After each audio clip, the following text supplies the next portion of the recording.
मित्रों नमस्कार। गुरुजी डॉक्टर हिम्मत सिंह सिन्हा द्वारा लिखित जो लेख आज हम आपके लिए चुन लाए हैं उसका शीर्षक है पावन तीर्थ कुरुक्षेत्र, अतीत और वर्तमान। इस विषय में गुरुजी ने अपने अपार शोध के बाद कुछ यूं लिखा है। कुरुक्षेत्र को वैदिक संस्कृति का उद्गम और विकास स्थल होने का गौरव प्राप्त है। इसी धरा पर ऋग्वेद में वर्णित वेद वंदिता नदियों में सर्वोत्तम सदा नीरा सरस्वती के किनारे ऋषियों ने वेदों की ऋचाओं को संहिताबद्ध करके सारे विश्व को मानवता का संदेश दिया था। वैदिक ऋषियों ने कुरुक्षेत्र में वास करने की प्रार्थना के साथ साथ इस क्षेत्र को छोड़कर अन्यत्र कहीं गमन न करने की अभिलाषा व्यक्त की थी। इसी स्थान पर महर्षि वेदव्यास जी ने पंचम वेद महाभारत की रचना की थी। विभिन्न पुराण और महाभारत कुरुक्षेत्र के भौगोलिक वर्णन एवं धार्मिक महत्व से परिपूर्ण हैं।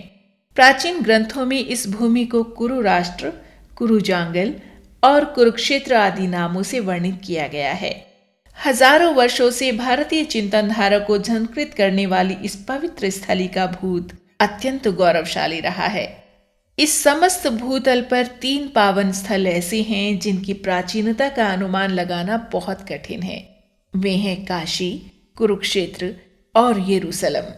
वामन पुराण के अनुसार मोक्ष की इच्छा रखने वाले अत्यंत निष्कृष्ट कर्म करने वाले व्यक्ति भी यदि कुरुक्षेत्र का सेवन करते हैं अर्थात कुरुक्षेत्र गमन करते हैं और वहां निवास कर पाते हैं तो ऐसे व्यक्तियों के अनेक जन्मों से संचित पाप कर्म समाप्त हो जाते हैं और वे अपने हृदय में स्थित सनातन एवं निर्मल देव के दर्शन कर पाते हैं। वामन पुराण के अनुसार ब्रह्म ज्ञानम गया श्राद्धम गो गृह मरणम तथा वासः पुंसाम कुरुक्षेत्रे मुक्तिरेषा चतुर्विधा अर्थात ब्रह्म ज्ञान, गया में श्राद्ध, गौशाला में मृत्यु लाभ और कुरुक्षेत्र में निवास, ये 4 प्रकार के मुक्ति के साधन हैं।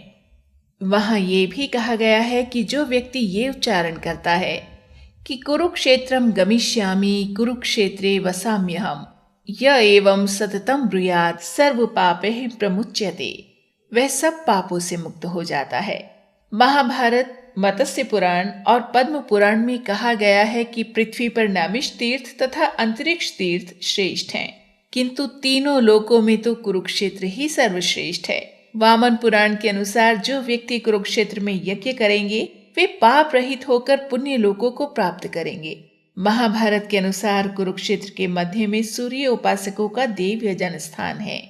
इन्हीं दोनों पुराणों के अनुसार कुरुक्षेत्र में विधिवत अमावस्या को किया जाने वाला श्राद्ध अक्षय होता है और जो पुत्र कुरुक्षेत्र में पितरों का पूजन करता है वह पितृ ऋण से मुक्त हो जाता है। मत्स्य पुराण में कुरुक्षेत्र को सभी तीर्थों से सर्वश्रेष्ठ बताया गया है। इसके अनुसार महापुण्यशाली तीर्थ कुरुक्षेत्र में प्रयाग आदि सभी तीर्थ समाहित हो जाते हैं। महाभारत, वन पर्व, आदि पर्व, शल्य पर्व, वामन पुराण, मत्स्य पुराण, अग्नि पुराण, पद्म, स्कंद आदि पुराणों में विस्तृत वर्णन मिलता है, जिसके पश्चात कुरुक्षेत्र भूमि की पावनता के संबंध में किसी अन्य प्रमाण की आवश्यकता नहीं रह जाती। संस्कृत साहित्य में उत्तर कुरु और दक्षिण कुरु का वर्णन प्राप्त होता है। महाभारत के आदि पर्व में इन दोनों देशों को साथ साथ ही कहा गया है। बौद्ध साहित्य में कुरु राष्ट्र की स्थापना उत्तर कुरु से आए हुए लोगों द्वारा बताई गई है। प्राचीन काल में ब्राह्मण ग्रंथों के समय से ही कुरुक्षेत्र नाम प्राप्त होता है। महाभारत और पुराणों के अनुसार सर्वप्रथम ये क्षेत्र ब्रह्मवेदी के नाम से जाना जाता था। फिर इस क्षेत्र का नाम समंत पंचक हुआ और अंत में कुरुक्षेत्र। महाभारत से पूर्व इस क्षेत्र का नाम कुरुक्षेत्र के साथ साथ प्रजापति की वेदी या ब्रह्मवेदी भी सर्वप्रथम पंचविश ब्राह्मण में मिलता है। कुरुक्षेत्र का सर्वप्रथम स्पष्ट उल्लेख कृष्ण यजुर्वेद की मैत्रायणी शाखा में मिलता है।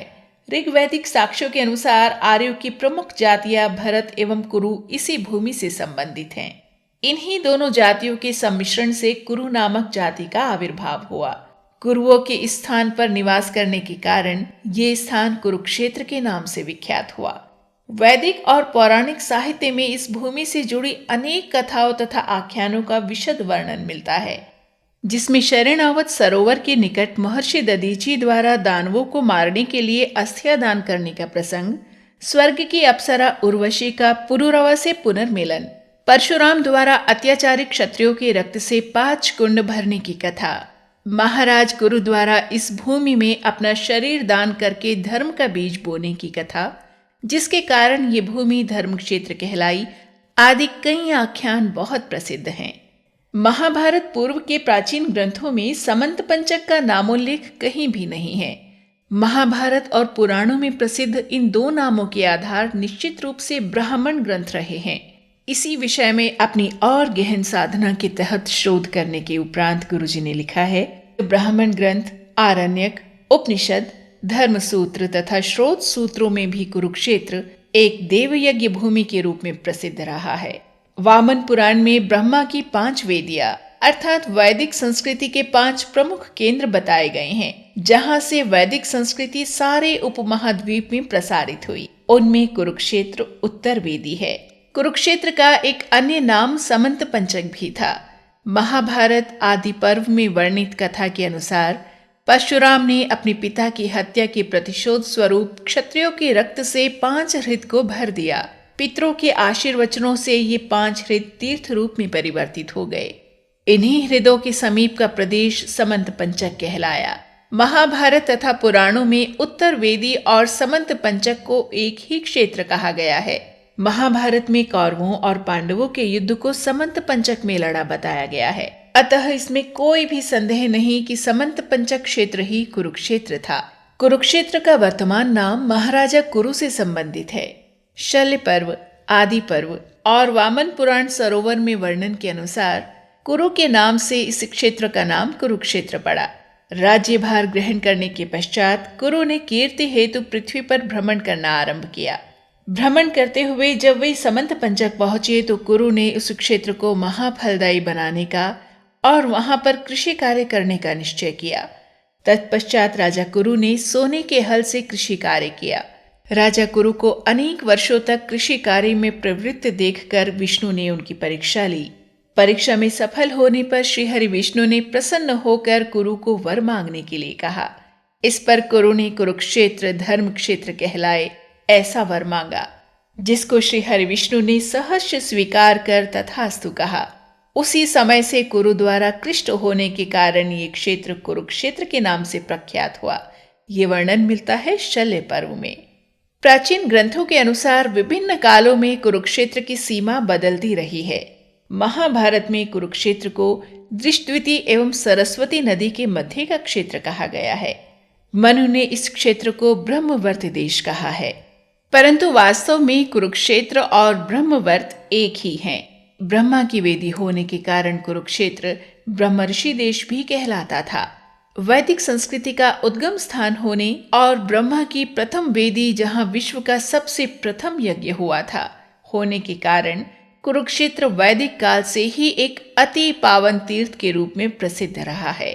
कुरुक्षेत्र की सीमा में महाभारत तथा पुराणों में वर्णित लगभग 360 तीर्थ विद्यमान हैं, जिनका पुराणों में एक सुनिश्चित क्रम से वर्णन किया गया है। इनमें से बहुत से तो बाह्य आक्रमणकारियों द्वारा नष्ट कर दिए गए और बहुत से मध्यकाल में उपेक्षा का शिकार बनकर लुप्त हो गए। कुछ प्रसिद्ध तीर्थ अभी तक विद्यमान हैं। इन तीर्थों में सन्निहित सरोवर, ब्रह्म सरोवर, सरस्वती तीर्थ पेहवा और स्थानेश्वर महादेव मंदिर बहुत महत्वपूर्ण हैं।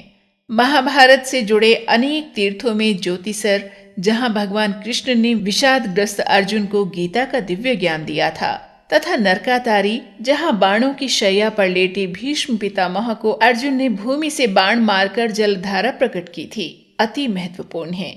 इन तीर्थों में कई महत्वपूर्ण मंदिर उत्तर मध्यकाल के वास्तुशिल्प के सजीव उदाहरण हैं। यहाँ कुछ तीर्थों का भी गुरुजी ने वर्णन किया है।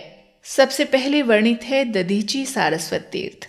ये दधीची और उनके पुत्र सारस्वत से संबंधित तीर्थ है। यहाँ राक्षसों का संहार करने के लिए ऋषि दधीची ने इंद्र को अपनी अस्थियां प्रदान की थी तथा उनके पुत्र सारस्वत ने 12 वर्षों की अनावृष्टि के समय ब्राह्मणों को वेदों का अध्ययन कराया था। महाभारत में इसकी कथा विस्तार से आती है। दूसरे नंबर पर गुरुजी ने जिस तीर्थ का वर्णन किया है वो है स्थानेश्वर मंदिर। विद्वानों ने इसका संबंध थानेसर से स्थापित किया है। ये अति प्राचीन तीर्थ है। वामन पुराण में इस तीर्थ का अति महत्व कहा गया है। यहाँ स्वयंभू शिवलिंग स्थापित हैं। इनके दर्शन मात्र से ही व्यक्ति पापों से मुक्त हो जाता है।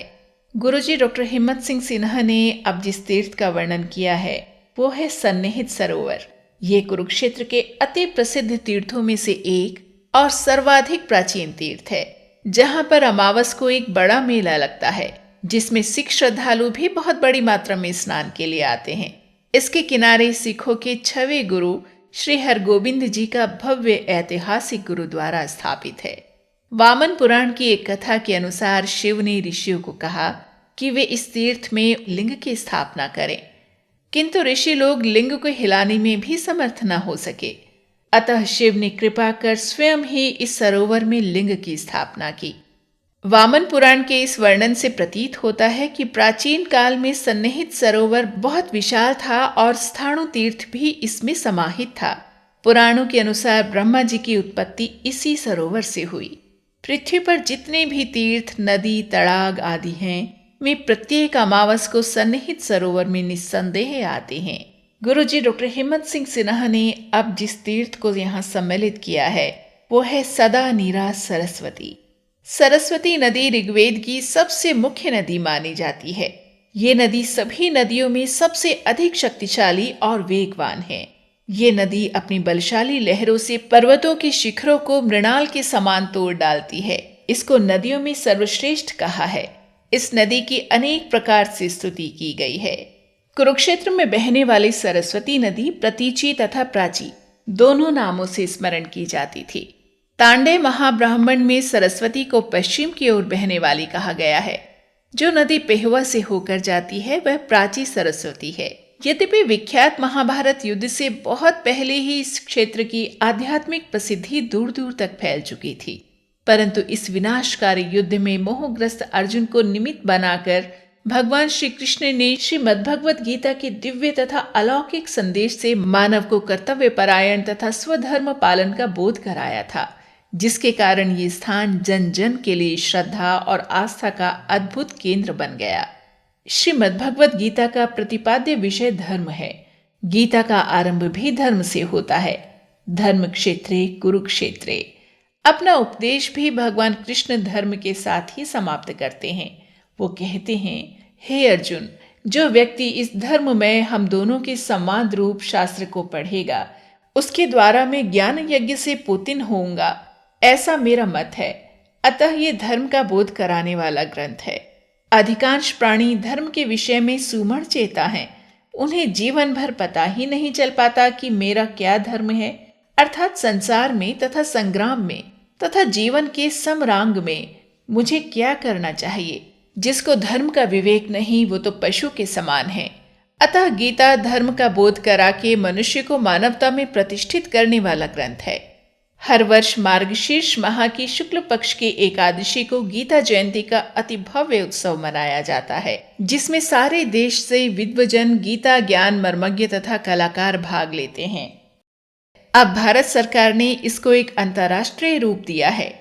कुरुक्षेत्र का सबसे विशाल समागम सूर्य ग्रहण के अवसर पर होता है, जिसमें देश के कोने कोने से मठाधीश, धार्मिक नेता, संत महात्मा लगभग 14-15 लाख की संख्या में कुरुक्षेत्र की इस पवित्र धरा पर आकर यहाँ के सरोवरों में स्नान करते हैं। कुरुक्षेत्र में सूर्य ग्रहण के बारे में प्राय सभी धर्म ग्रंथों में सूर्य ग्रहण का मेला कुरुक्षेत्र में और चंद्र ग्रहण का काशी में उत्तम माना गया है। ऐसा जनमन का विश्वास है कि कुरुक्षेत्रे महापुण्यम राहु ग्रस्ते दिवाकरे, अर्थात जब राहु ने सूर्य को पकड़ रखा हो तो कुरुक्षेत्र का स्नान महापुण्यदायी होता है। इसके अतिरिक्त यहाँ शाक्त संप्रदाय का भी महत्वपूर्ण केंद्र रहा है। यहाँ अति प्राचीन शक्तिपीठ, जो भारत की 51 सिद्ध शक्तिपीठों में गिनी जाती है, भद्रकाली के नाम से प्रसिद्ध है, जहाँ एक अति भव्य मंदिर है। शास्त्रों के अनुसार यहाँ सती का दायां टखना गिरा था। यहाँ नवरात्रों में लाखों श्रद्धालु देश विदेश से आते हैं। अब बात ब्रह्म सरोवर की। कुरुक्षेत्र का सर्वाधिक प्राचीन, भव्य और विशाल तीर्थ ब्रह्म सरोवर है। ऋग्वेद के अनेक मंत्रों में शरणावत का उल्लेख मिलता है। और प्रत्येक मंत्र में सायण इसकी व्याख्या कुरुक्षेत्र के मध्य में स्थित एक सरोवर के रूप में करते हैं। इसी सरोवर के तट पर स्थित सोम का इंद्र ने पान किया था। इससे प्रतीत होता है कि सोम की उत्पत्ति कुरुक्षेत्र में होती है। शतपथ ब्राह्मण में भी इसका वर्णन आता है। सायण की मत की पुष्टि जैमिनीय ब्राह्मण से भी होती है। इसमें भी शरणावत को कुरुक्षेत्र के जधनार्थ का सर कहा है। मैक्स मूलर भी स्पष्टतया सायण का समर्थन करते हुए इसे कुरुक्षेत्र का एक सर मानते हैं। इन साक्ष्यों के अनुसार ऋग्वेद का शरणावत ही कुरुक्षेत्र में विद्यमान आज का ब्रह्म सरोवर है। इस प्रकार ये सरोवर इतना पुराना तो है ही जितना ऋग्वेद है। आज ये एशिया का सबसे सुंदर सरोवर माना जाता है। इसका पूर्वी भाग 1800 फुट लंबा और 1500 फुट चौड़ा है और पश्चिमी भाग का विस्तार 1500 फुट है तथा इसकी गहराई 15 फुट है। इसके तट पर अनेक भव्य मंदिर और आश्रम हैं। दूर दूर तक लहराती ब्रह्म सरोवर को अपूर्व सौंदर्यमयी जलराशि की नीलिमा बलात् पर्यटकों के चित्त को अपनी ओर आकृष्ट कर लेती है। अतः इसमें कोई संदेह नहीं है कि लगभग सभी सूत्र ग्रंथों, स्रोत सूत्रों तथा पुराणों में कुरुक्षेत्र को देव यज्ञ भूमि, ब्रह्म सदन तथा पवित्र धर्म स्थल माना गया है। 6ठी शताब्दी के उत्तरार्ध में कुरुक्षेत्र अपने गौरव तथा वैभव की पराकाष्ठा पर पहुंचा हुआ था। इसका बहुत विशद वर्णन बाण द्वारा रचित हर्षचरित तथा ह्यून सांग के द्वारा किया गया है। वर्धन वंश के उत्थान के साथ कुरुक्षेत्र की महत्ता को भी 4 चांद लग गए।